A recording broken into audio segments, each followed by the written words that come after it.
జై శ్రీరామ్, జై శ్రీకృష్ణ. హిందూ సత్ప్రియ బాంధువులారా, భగవద్గీత చదువులారా, మీకందరికీ నా హృదయపూర్వక నమస్కారము. మనము నిన్నటి వరకు భగవద్గీత 14వ అధ్యాయము గుణత్రయ విభాగ యోగములో అధ్యాయము యొక్క అవతారిక మరియు 1వ శ్లోకము గురించి చెప్పుకుని ఉన్నాము. ఈ గుణత్రయ విభాగ యోగములో మొత్తం 27 శ్లోకాలు ఉంటాయి. ఇప్పుడు రెండవ శ్లోకము భగవంతుని యొక్క అమృత వాక్యం ఏమిటంటే, ఇదం జ్ఞానముపాశ్రిత్య మమ సాధర్మ్యం ఆగతః సర్గేపి నోపజాయంతే ప్రళయేన వ్యధంతి చ.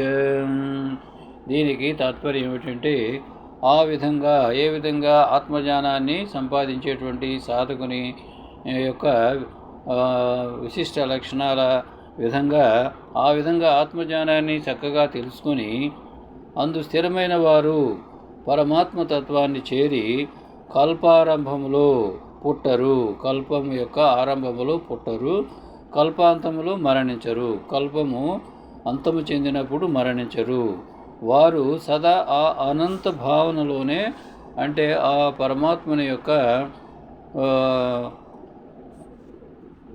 పరమాత్మని యొక్క అంతర్భాగంలోనే, ఆ భావనలోనే ఉంటారు అనేది తాత్పర్యము. దీనికి భాష్యం ఏమిటంటే, పరాసిద్ధి, పరమమైన సిద్ధి అనగా ఏమిటో శ్రీకృష్ణ పరమాత్మ ఈ శ్లోకంలో వివరించారు. ఏమేమిటి పరాసిద్ధి అంటే ఏమిటి, పరమమైన సిద్ధి అంటే ఏమిటి అనేది ఈ శ్లోకంలో వివరించారు. ఏది పొందాక ఇక ఆ స్థానం నుండి ఎన్ని కల్పాలు గడిచినా మరి చలనముండదో అది పరాసిద్ధి అనబడుతుంది. తర్వాత పుట్టడం, చావడం రెండు మార్పులే. మానవుడికి ఈ రెండు నేను నాదనే జీవభావం ఉన్నంత వరకు అనివార్యమైన మార్పులే జరుగుతూ ఉంటాయి. కానీ అనంతతత్వం పొందిన వారైతే జీవ బ్రహ్మైక్య సిద్ధి పొంది చావు పుట్టుకలకు అతీతులై ఉత్తమోత్తమైన పరమాత్మతత్వములో నిలిచి ఉంటారు అనేది మనం అర్థం చేసుకోవాలి.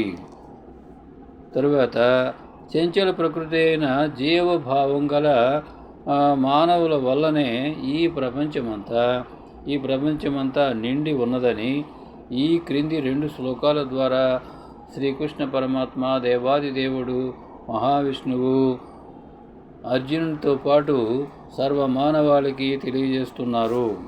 3వ శ్లోకము భగవంతుని యొక్క అమృతవాక్యం ఏమిటంటే, మమ యో నిర్మహద్ బ్రహ్మ తస్మిన్మర్భం దధామ్యహం సంభవ సర్వభూతానాం తతో భవతి భారత అని భగవంతుని యొక్క అమృత వాక్యము. దీనికి తాత్పర్యం ఏమిటంటే, ఏమంటున్నారు శ్రీకృష్ణ పరమాత్మ, ఓ అర్జున, సమిష్టి వాసనామయ అనంత తత్వమే యోని. సమిష్టి వాసనామయమైన అనంత తత్వమే యోని. అందులో ఆ అనంత తత్వమే నేను నాదనే వెష్టి వాసనామయ జీవ బీజాన్ని ఉంచుతున్నది. అంటే సమిష్టి వాసనామయ నీతే సృష్టి వాసనామయ మానవుని జన్మకు కారణమవుతున్నది అనేది భగవంతుని యొక్క అమృత వాక్యానికి తాత్పర్యము. దీనికి భాష్యం ఏమిటంటే, సృష్టి ఎలా జరుగుతున్నది? సంతానోత్పత్తికి తండ్రి బీజం తల్లి గర్భంలోని అండంతో కలిసినప్పుడే పిండోత్పత్తి జరుగుతున్నది. ఇది మనకు తెలిసిన సాధారణ భౌతిక శాస్త్ర జ్ఞానం.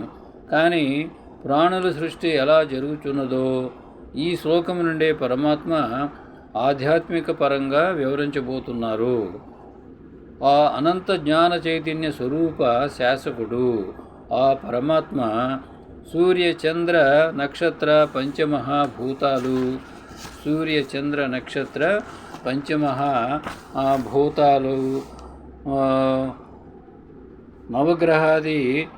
నవగ్రహాదిగా గల వానిని ముందుగా సృష్టించి పరమాత్మ తమ తమ ధర్మాలు విధులు నిష్కామంగా సదా నిర్వర్తించే లాగున రాబోవు సర్వజీవుల సుఖజీవనానికై సృష్టి ఆరంభంలోనే ఏర్పాటు చేశాడు భగవంతుడు మహావిష్ణువు ఏర్పాటు చేశాడు.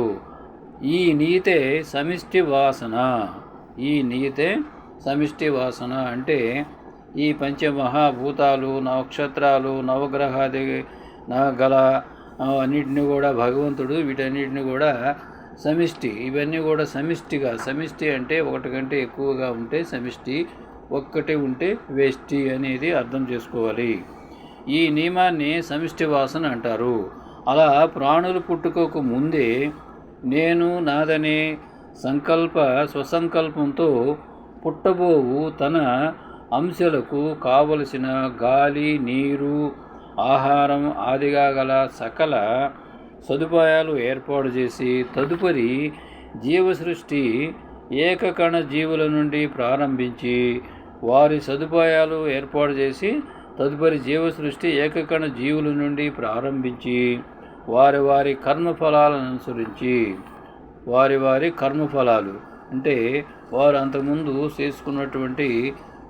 జన్మలలో చేసుకున్నటువంటి కర్మఫలాలను అనుసరించి 83,99,999 రకాల జీవరాశులను సృష్టించి వీటికి తమ స్వస్వరూపాన్ని చేరగల సమర్థత లేదని ఆఖరున పూర్ణజీవి అయిన మానవుని సృజించి అయినటువంటి మానవుని సృజించి సర్వాన్ని తెలుసుకోగల అంతఃకరణ, మేధస్సు, చైతన్యం, ప్రజ్ఞ ప్రసాదించారు భగవంతుడు మహావిష్ణువు. మహద్బ్రహ్మ అనగా సదా పెరుగుతూ ఉండేది అని అర్థం. నేను అనే స్వచ్ఛ అహంకారంగా మారి ఆకారాన్ని స్వచ్ఛమైన మమ అనేదే మమకారంగా మారి తగిన ఉపాధిని సంప్రాప్తింపజేస్తున్నది. ఉపాధి అంటే శరీరాన్ని సంప్రాప్తింపజేస్తున్నది. ఇలా నేను నాదనే అహంకార మమకారాలతో వెష్టి వాసనలను పెంచుకుంటూ, వెష్టి వాసనలు అంటే ఏ వ్యక్తిగత ఆత్మకు ఏ వ్యక్తిగత జీవునికి వారి యొక్క కర్మఫలాలను పెంచుకుంటూ రూపాలుగాను వారు తిరిగేది చూసేది ప్రపంచంగాను ఎదుగుతూ ఉంటాయి ఈ జీవరాశులన్నీ. ఒక్క మానవుడు మినహా మిగిలిన జీవరాశులన్నీ ఒక జన్మ తరువాతి జన్మ ఉత్తమమైన జన్మను పొందుతుంటాయి. కానీ పూర్ణ అంతఃకరణ గల మానవుడు మాత్రం తాను చేసే కర్మఫలాలను అనుసరించి వైకుంఠపాడిలో లాగా పైకి క్రిందికి క్రిందికి పైకి అంటే ఉచ్చ నీచ ఉచ్చ జన్మలలో తిరుగుతూ ఉంటాడు. ఈ తిరుగుడునే పరమాత్మ ఏమన్నారు? మమ యోనిహి అని సూచించాడు ఈ శ్లోకములో, ఈ అమృత వాక్యములో. దీనినే మాయ అని కూడా అంటారు. దీనినే ఏమంటారు? మాయ అని అంటారు. ఈ వాస్తవాన్ని అంగీకరించకపోయినా ఒక నిర్దిష్టమైన ప్రణాళిక అంటే నియతి ప్రకారం జీవుల పుట్టుక మరణం జరుగుతూ ఉన్నది అని గ్రహించాలి. ఈ మహత్తర ప్రణాళికనే మహద్బ్రహ్మ అని అన్నారు. కావున పరమాత్మ మానవ జన్మను ఎందుకు ఇచ్చాడో గుణకర్మల మాయలలో అంటే ప్రకృతిలో పడి మరిచిపోతున్న మానవుని మేలుకొల్పడానికే పరమాత్మ భగవంతుడు మహావిష్ణువు శ్రీకృష్ణ పరమాత్మ ఈ మహాబోధ అర్జునుని సాకుగా సర్వమానవాళికి ఉపయోగపడేలాగా ప్రపంచంలోని సర్వమానవాళికి బోధిస్తున్నాడు అనేది మనం అర్థం చేసుకోవాలి. అందుచేత ఇప్పుడు మరలా 4వ శ్లోకం చెబుతున్నారు దేవాదిదేవుడు. సర్వయోనిషు కౌంతేయమూర్తయ సంభవంతి